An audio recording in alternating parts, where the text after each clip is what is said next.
friends, MD Vegan. I make another milk soup today. Yeah, it's with walnut, banana and cinnamon. That's the milk soup. I had that before. And I upgrade my inlay, you know. And there's so much variety in the plant-based kingdom, the plant kingdom, that we can just look at the colors, at the textures, at the flavors, at the nutrients contained. You know, today the walnut is so important. It has omega-3 fatty acids. That's a very essential nutrient. It's a fat, of course. Fatty acid is a fat. And it's an essential fat. That means we need it to survive, like a vitamin. And the body doesn't produce it themselves, and we have to take it in. And they are only in flax seeds, in hemp seeds, in chia seeds, like in walnuts. They're the most prominent ones. There are maybe some others where you get it. Algae, of course, you can get it in. And so we have to pat it daily. And so a handful or a cup of walnuts is a nice snack too. These walnuts have been soaked, drained and rinsed just to get the bitter flavor off. Sometimes walnuts are dark, you buy them, and then you can do that. You can soak them overnight or so, and you get them the bitter flavor out. That's the only thing. Sometimes fresh walnuts or that are light, oftentimes you don't need even to soak them because they are just not bitter. Yeah, they're a little bit bitter they have. And that's where it begins, you know, flavor. The flavor, the slightly bitter flavor in walnuts, that pairs so nicely with other ingredients, for example, like bananas. Yeah. This is a classical combination for walnuts here, bananas and cinnamon. I have 2 bananas here. I put them together with the almonds, and here apple too, is the one apple here, is in that breakfast, in that soup. I put that into the soup. I'm going to show you in a moment. And I have another ingredient here, another completely different texture. There is a dried grapes, the raisins. And these raisins are also very special ingredients. They are very sweet, high in sugar. That's not a problem with whole fruit at all, because when you eat a fruit, all the ingredients, all the nutrients in the fruit, and the phytonutrients and the fiber, they make it healthy, super healthy. You can eat as many fruit as you want. You cannot eat too much. That's really fun. And there are big studies about it. And some people have believed, oh, fruit, so much sugar, have to cut down on that. That's absolutely nonsense because of that fiber and the phytonutrients. Before, we didn't know so much about fiber and phytonutrients, the nutrient that can only be produced by plants. All plants produce their own nutrients. The phytonutrients, the plant nutrients. Phyto means plant from Greek. And in ancient Greek. Many of the words, the terminology from medical science or from biology come from the Greek alphabet. That's another story why that is so. But a phytonutrient is a nutrient that's specifically made by plants. And there are thousands in each plant. And they work together, play together in the so-called food synergy. So that means you cannot take one out, put it in a pill, and then have the benefits. It doesn't work because double, triple, quadruple the efficiency when they are in the natural environment with the other phytonutrients in a plant. So we have to eat the whole plants for many reasons. This is not just one reason. And they didn't know all that before. When they said, plants are not good, fruit are not good because too much sugar, be careful. That's before. Now we know that's not true. So we can really enjoy the fruit. And fruit is our most precious food. Yeah. If you look at all together, I mean, how many calories you need, how many fruit or other food you need to eat to get the calories. So with you all put it all together, then I would think fruit are pretty much high in the preciousness. Yeah, you need so much water to cultivate a fruit, especially some fruit, that it is among the most precious food we have. Yeah, for a good reason, you know, not only because of the water, but look at it, you know, from a not materialistic view. The colors, they are so beautiful, the fragrances. What is more beautiful than fruit? It's a symbol for so much. Yeah. So, fruit, one of my favorite foods, and here I make this salad where I combine The raisins, the less water content, they're dried. Then the apples with a high water content, they're not dried, and they're fresh and sweet and sour balanced. Then I have the sweet bananas, creaminess, soft, and again another texture. Yeah? And then the crunchy walnuts. They're nuts, they're high in fat, like all of the others have not. So there are a lot of different items, yeah, aspects of the food, of the nutrition, is in this little breakfast together. The first version I made was only with walnuts and apples. This time I add bananas and raisins to make it filling and more interesting and to give it a little bit more. The other one was very simple breakfast, just apples and walnuts. Yeah. And that's what I'm going to show today. Other than just talking about the ingredients and the nutrients and how they play together, the food synergy and all these things, how important fruit sugar is for us and these kind of things when they are in whole food. Yeah, other than that, I want to show you today how from a simple recipe, it is very basic, like just a simple nut milk, a plant milk soup, yeah, that remains the same, how I upgrade the soup by putting 2 more ingredients to it, to make it a whole different story. Yeah. I will show you later, a little bit later in the video, how that exactly feels. I'll tell you. And now I make the soup, yeah, with 2 bananas and a handful of walnuts. They also have been soaked. This is, I said before, this wonderful combination. Bananas are sweet, but at the same time they have a complex flavor. That means they have other aspects than sweetness. For example, bitterness is in the banana. You don't really notice that because you're just overwhelmed by the sweetness. Yeah. But there is a bitterness in there, and that's how they correspond beautifully to the walnuts, because they have more bitterness.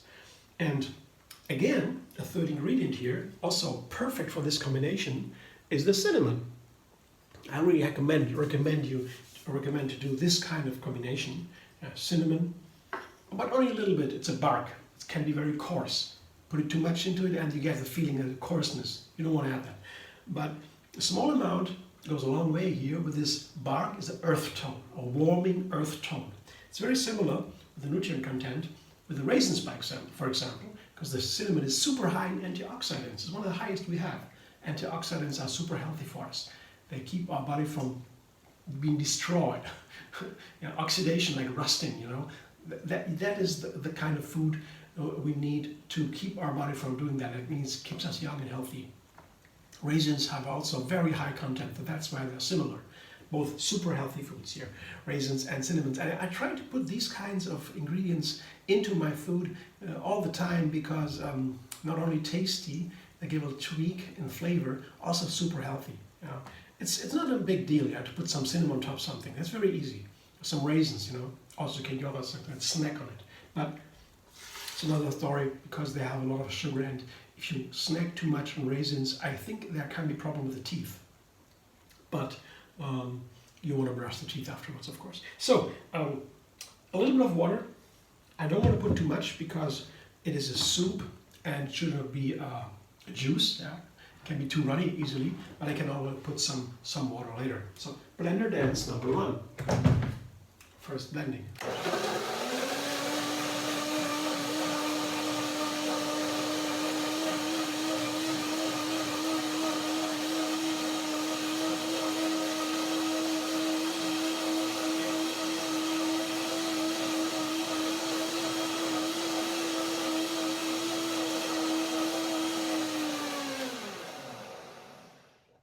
So this is the part I made before in the other video, yeah, with a walnut banana milk soup. Taste it.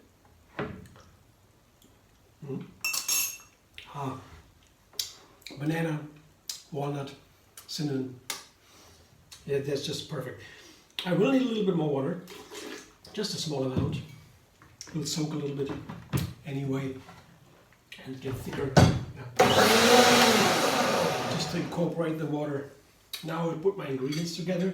The main ingredients of the inlay of the soup. It's a little bit more than the other time because the bananas come to it. The bananas, 2 bananas in thin slices. to make it nice for an inlay, to combine with the other ingredients easier. You want apple, here a cup of walnuts, almost a cup. They have been soaked, rinsed and drained and rinsed, and the raisins all going in there.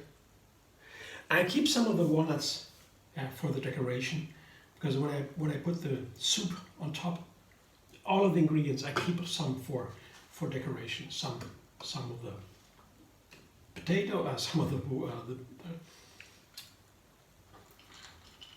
the apples, some of the walnuts, and some of the raisins, just to decorate the whole thing. Some more apples. Forgot about that. It's always nice to have some of the ingredients on top. See, you could eat it by itself here. You could eat this fruit salad by itself. It would be perfect. Apple, bananas, raisins, and walnuts. Very nice to snack on. But of course, even nicer with this soup. Blender dance number 2.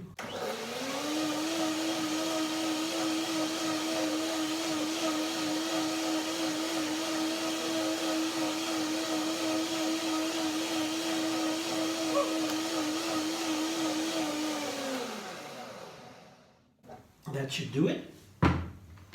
Check it again. Yeah, it looks very nice. Has the perfect texture. That is something very essential for soup. The texture, the runniness, has to be perfectly, not too thick, not too thin. It's always the problem with soups. When you cook it, even more so, because you think you cook something, you think, oh, there is the perfect soup now. You take it from the heat, and after a moment, boom, totally thick. And you can't add something, because then the flavor completely changes and you lost everything. So the soup has the one most important thing is the texture. So I have to look a little bit at the texture especially. Oh yeah, wonderful.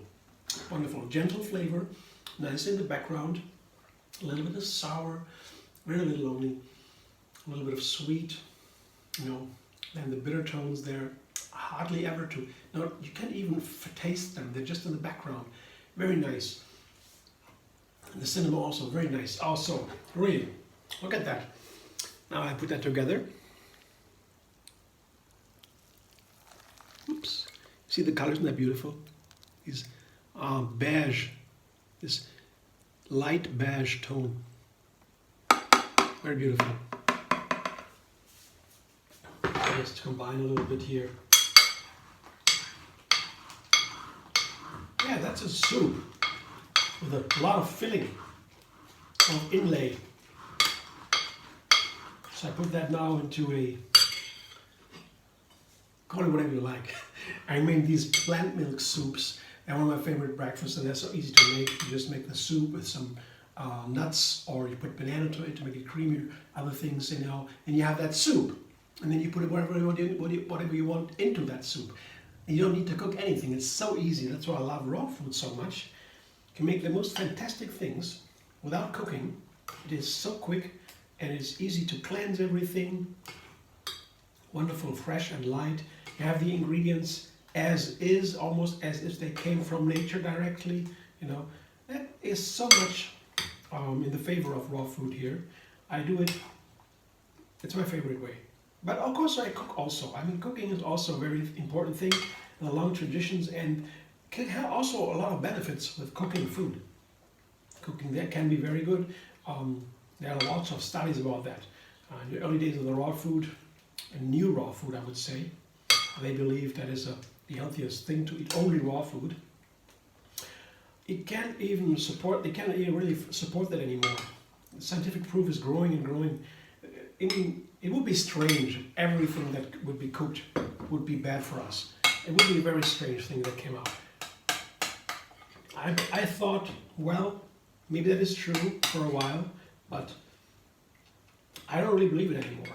The science is so clear about it. There are so many benefits with cooking. If you do it carefully, really carefully, and don't waste the nutrients too much. You can even enhance nutrients, but that's another story. I do mostly raw food recipes here because it's the easiest entrance into cooking, I would say. Preparing food, not necessarily with heat, but It is so easy. You have the ingredients as they are. It tastes them better. Yeah? And then when you cook it, it's a very strong transformation of the ingredients. The heat changes a lot. And then you have to process it mentally also. That is a difficult thing to do in a good way. You know, a lot of knowledge is in there. So to easy access for everyone, for children too. You don't to give them an oven. You just have a blender. Put them fruit together. It's so easy. That's also cooking. It begins with putting ingredients together to make it nicer. That's what cooking is to me. Yeah. So I put some decoration on top now. Some of the beautiful walnuts. They look so nice. I love the image of walnuts. The way they look. It's very beautiful. And some of these beautiful colors from the nuts, from the apple, the red and the yellow. Just here and there, some dots of red, some streaks here. Also very nice. And then the raisins, I sprinkle on top some dots of dark color, dark red or brown, whatever you want to call it. Maybe one more walnut on top, queen, and then around the raisin on top. Yeah, that's a nice way to play with food, to decorate the food. I love that. That's a nice and filling and healthy and very healthy soup. I will have that now for breakfast and enjoy. And we keep me full for some time without the bananas. That's what I want to explain earlier. Without the bananas and the raisin, it's pretty much different food. Yeah, I had that the other day, and just the walnuts and the apple, and then the same milk soup, and then it really felt very good. It felt so good inside, really, but it felt very frugal, very basic, you know, very reduced, just the bare minimum. It kept me full for some time, and but I could also eat later. Yeah, and this time I expect a different effect. It's a more richer plate. You know, it is really filling and more, richer. I would say. I don't know another word now. It's more royal here. So really, yeah. So just to make some small changes, additions, just a little banana in there and raisins, but nothing difficult. You can add that so easily to a recipe. And it's pretty much a different recipe. It's not the same as the other one. That's my idea of cooking, you know, showing it to others how to do that, and for myself also, how to learn cooking.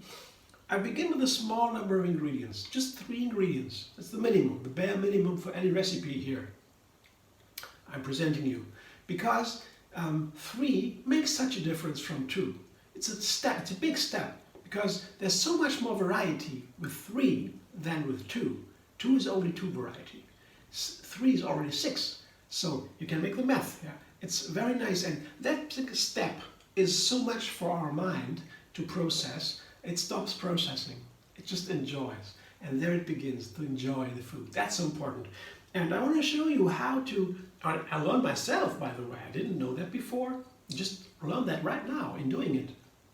How to make the smallest changes to very simple recipes and to have always new recipes.